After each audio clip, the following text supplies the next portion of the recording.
That's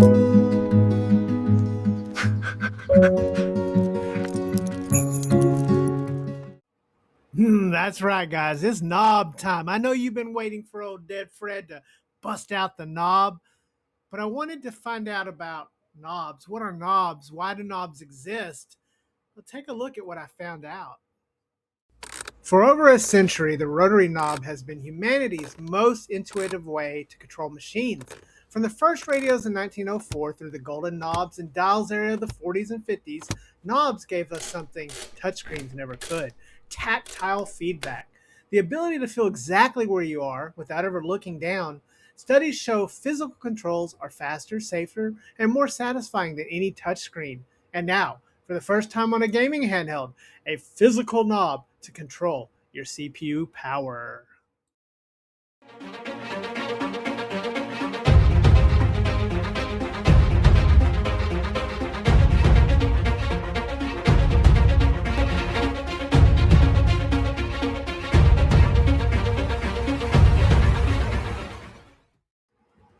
Hey, and always we'll start with the box. And the box is pretty plain. You know, it doesn't say anything about a knob on the box, which I guess I'm a little disappointed, but it does have the PSK 5000. P for what? Pow Kitty, perhaps? I don't know. But P for PSP, PlayStation, who knows? PSK 5000. This does have a nice feel to it. It has a little bit of texture to it. It is raised and it looks nice. We also have an image with an overlay on the top. This reminds me of the early Ambernick boxes we used to see that had that nice design. So it's quite a bit like that overall. Moving around the sides of it, and there's really nothing there. We do have the end of it, which does show the color, and we did get this in the orange color. Again, we got the 3 GB model with the 32 gigs of storage. That doesn't sound like a lot, but since this is targeting PSP, I think that that is probably sufficient. Without a second stick on this and limited to the one stick, really, I think 3 gigs is plenty for the Android build that this is running. 32 gigs, maybe a little low, but hey, if they get the price right for this, it could be really good. There is not much else on here. We will open the box as always. Again, a nice, clean, classy black box. It looks really nice. And the first thing we get out of this box is a manual, the PSK 5000. And as I hold this up here on the screen, you can see that it does have 2 Cortex A75s and 6 Cortex A55s. This is running the GPU, the Mali G52. Now, this is the Helio G85, we believe. It does have, again, 3 GB of RAM and 32 gigs of storage. There is listed a 4 gig and 6 gig model, but we have not seen those for sale, so that's pretty interesting. It also has a 5-inch 1920 by 1080p fully laminated IPS screen. It is a 10-point capacitive touch. We've got built-in Wi-Fi, Bluetooth at 5.0, and a micro SD slot, along with a USB Type-C for power. Yes, it does have a headphone jack and a battery of 4,000 milliamp hours and 2 speakers, not one. So that's pretty good specs for this. This thing has quite a fold out and a lot of information here, from button layouts to game interfaces to PSP emulator menus, low battery warnings, but nowhere on the box, nowhere on the manual do we see Game MT. Now, this was first leaked as the EX5, but I don't know. And we all know how suspiciously Pal Kitty has been missing in action, so makes you wonder. But moving that out of the way and looking below that, and there's really not a whole lot else under here. We do have a nice little baggie with a USB A to C power cord. And then we have, what is this? Oh my gosh, probably a clue as to the one thing that I'm not going to like about this already. This looks like a SIM ejector for a SIM tool. I hate those. So please, I hope it doesn't have that on this handheld, because that's not what I want. But no screen protector. That's pretty much all that's in there. Let's get this put back in, and we're going to get the handheld out and take a look at it. Hey, sorry to interrupt the video, but I wanted to take a moment to talk about something really cool. FPGA has come a long way, and if you're like me and picked up one of the new analog 3Ds, or you're waiting on a mod retro, you're gonna want an authentic controller experience. And today I'm going to talk about this. This controller, which comes in a few fun colors, has given me an authentic experience. It uses 2.4 gigahertz with a dongle. It fits right into my analog 3D. It probably would work on original hardware as well. It's got hardly any latency, but it gives that authentic experience of holding the controller and, yes, using the C buttons like they were meant to be used with the Z button. Me and my wife were able to play a fun game of Mario Kart using this. I've used this and I don't have much interference and it seems to work pretty well. While there may be other solutions that are better, maybe even the 8-bit DOE, I find that these are fairly cheaper but actually work. So hit the link below if you'd like to pick up a couple of these and use them on your own systems. FPGA is coming along quite a ways, and these are awesome for using on hardware that has the original port. Back to the show. All right, so first in the hands feel. How does the knob feel? Well, I gotta say, this thing is remarkably thin. It is very thin feeling, but it doesn't feel cheap. Now, we've talked about how Pal Kitty has sort of disappeared, but Pal Kitty has always had a sort of relationship with Trim UI, some kind of relationship. And the metal plate on the back of this reminds me of the metal plate that had on the Trim UI tiny little model. What was that called? The little model they had. This is a really nice feeling metal back plate. It gives it a sense of sturdiness and premium, and likely is pretty good for reducing heat overall. It is very thin. It has a nice texture to it. It looks really good in person. But what we all want to know, I know what you came to this video for the knob, Dead Fred, for the knob. Okay, let's test the knob. Oh, so satisfying to change the knob. Now, all joking aside, the knob may be silly, but it's designed pretty well. It doesn't feel cheap. I thought maybe it would feel loose, but it kind of feels nice. It actually has a nice feeling to it, but it's not loud and clicky. Kind of interesting. But let's move on to the buttons, because these buttons have a labeling on it that's kind of unique. But testing the buttons, oh, wow. The buttons feel really good. They are so quiet. They have a nice polish to them. They have a good travel distance, a good size. And besides the goofy marking on it, I find the buttons to be really good. They're independent. They're not pressing a bunch of other buttons when I press them. Now, moving over to the D-pad, and I was concerned about this D-pad, but let me tell you, the D-pad feels great. It reminds me of the Magic X XU D-pad. It is nice. Again, it's got a nice click to it, but it's not loud. It has a great pivot, and I gotta say, I like the buttons and D-pad on this thing quite a bit. Quite surprising. I didn't really expect to like this as much as I'm liking it so far. But then I got a little gripe here. We've seen better sticks, including Game EMT with their EX8 that gave us the sticks we like. And we're back to the old Switch style sticks. And while this works, and it's only one stick, I gotta say that's the biggest disappointment so far. Maybe not a disappointment, but with the buttons feeling as good as they do, the goofy little knob feeling like it does, and the really nice D-pad, it's kind of sad that we don't get an actual good stick here. It does have input 3 or whatever you want to call it, so that's good. And then moving on to the top, and what's this? We don't have L2 and R2? That's right, guys. This has a single I'm sorry, L3, L1 and L2, R2. That's it. Much like the PSP, which this is really trying to be like a PSP, so probably not that unexpected. They are very firm, they're not loud, and they feel like I would expect from something that looks like this. I don't hate them, don't love them, but they're not as good as the buttons and D-pad. The buttons and D-pad on this thing are great. They do work.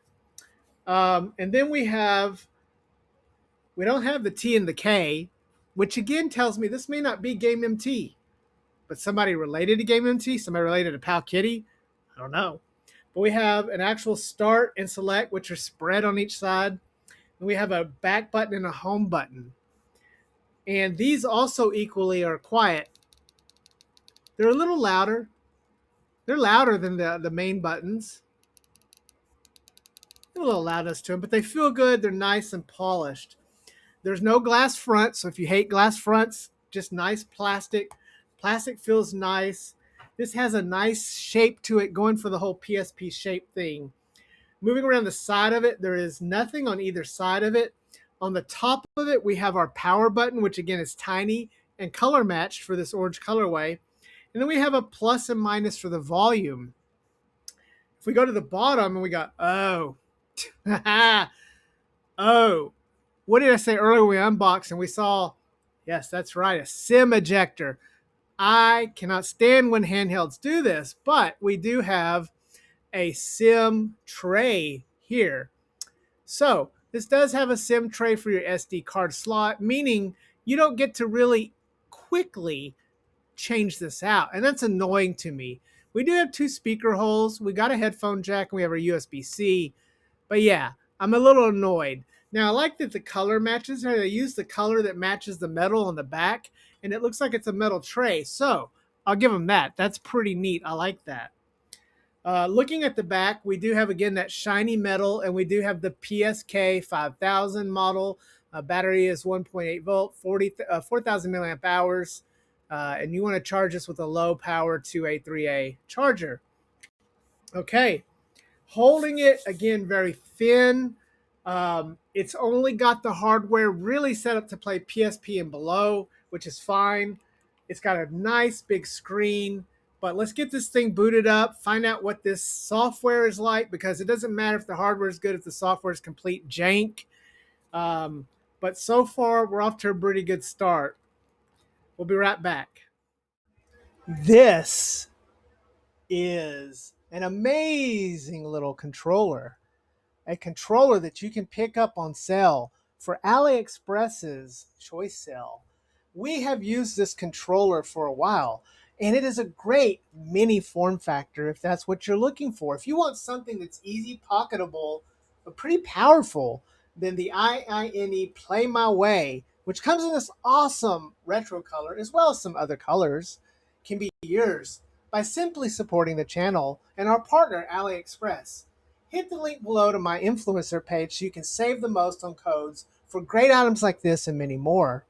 We want to thank AliExpress, as always, for being our partner on the show.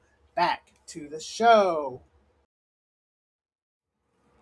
All right, so before we boot it up, speaking of PSP and Trim UI, there is the Trim UI Smart Pro S that we looked at, and I like this handheld quite a bit, especially with the Surwish card, which you can pick up in the link below from Mech DIY. But these both have 5-inch screens, okay? One of these has, two sticks, but look at the thinness of this. You can see as I show them side by side here, it is just so much more thin. And the fact that it has this nice little metal plate on the back gives it a nice little premium feeling, like the original brick, not the hammer, but the brick that had that little metal plate on the back.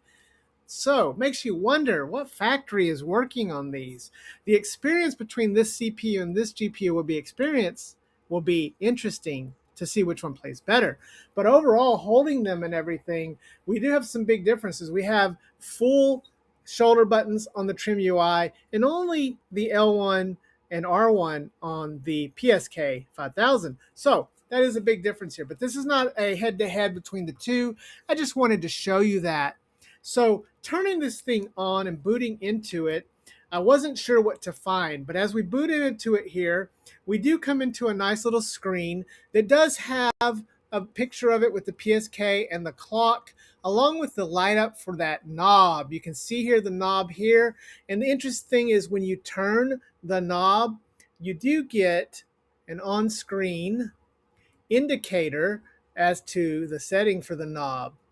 And so that's pretty cool. But booting in to this, we do come up into a overlay that has been custom made for this. Now, I did purchase this without a card, so know that if you do purchase this without a card, you will have to, put the card in here and let it go through and find your files. It did it pretty well. I didn't have much trouble finding the files, and you can see here that we have a nice selection of PS games front and center. It's obvious that the makers of this handheld want you to see this as a PSP because everything about it is that. Now, this is a touch screen and it works pretty good. You do have the little Android guide down there at the bottom, so you can actually go into Android and you can see all of the apps. Now, they did put some apps on here. There's not a whole lot of bloatware. I've added some of my own apps to this. I did put Emulation Station on this to just see what it looked like playing it, and it works fine. I'm not sure what the build of Android this is, but you can go in and access things. It's not like some of those other handhelds that completely lock you out. You do have access to much of the Android. And if someone like Gamma gets a hold of this, it'll be kind of interesting to see what he might do with this. But as you can see here, and I show some footage, I like the way they set this up. It's got a nice look to it as you scroll through. If you wanted purely a PSP machine, well, I think we have found a great candidate for that. This thing is running at right about $100, maybe a little under $100 with the right coupons and sales. And I think that it's got a beautiful screen. So booting into it and looking at the screen, I was really impressed. It has a very nice high bright screen that's clear and it looks fantastic. I did find the thinness of it to be also a very good quality. Now, because you're holding it like this and your thumb goes over to that knob, that's a little bit annoying. I did find that to be a little bit crazy. But as ESDE boots into here, I'll show you, you can change the knob and you can see it does have, it shows you where you're at on performance, on balance, or whatnot. Take a look here because I did some testing on PS2. Now, this is not a PS2 handheld by any means. We know that from the Magic X 135 and the other G85s that we've tested. So understand that. But I wanted to see, does this little performance button do anything? Take a look here. I'm going to play some footage now to show you what it looks like. When you boot into a PS2 game that's struggling, hit a knob and switch it, and boom, take a look. Okay, guys, so this is Crash Bandicoot Twin Sanity. So it's a PS2 game. We're running at 1x, but you can see it's struggling. But as I transition and change the button here, you're going to see that it actually does kick in and gives it the boost so that it can actually run somewhat decent at 1x.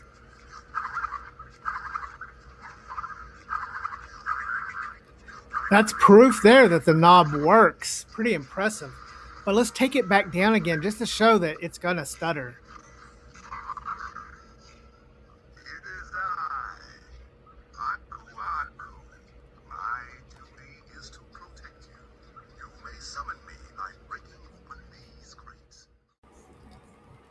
So yeah, the knob does something. But is it really necessary? I mean, first of all, again, this is not a PS2 machine. You're going to find that it's going to struggle with many games, but some games are going to play okay. Crash Twinsanity is one of those games that I find plays on a lot of handhelds pretty good at 1x. And yes, you need to make sure that you have it in the performance mode to make it even play. But for some lower stuff, maybe you're running an 8-bit game on NES and you want to try to put a shader on here. You might move this into that. Now, a lot of systems, especially PC systems, have software ways of doing this and changing on the fly. A hardware knob, kind of a novelty. But if it was only about the hardware knob, I would really slam this thing. But let me tell you, there is a big catalog of PSP mini games that I missed out on way back in the day when the PSP came out. And I'm finding that playing PSP on this is actually really enjoyable. It's got a nice big bright screen. It is nice to hold and thin. It's very pocketable since it only has the one stick. It pockets pretty well. It's got a pretty great battery that lasts a long time. The software is set up to showcase PSP. Just look at this software as I scroll through here and show you how it's just showing you once the games are loaded and you have the right media, showing you the showcase of PSP.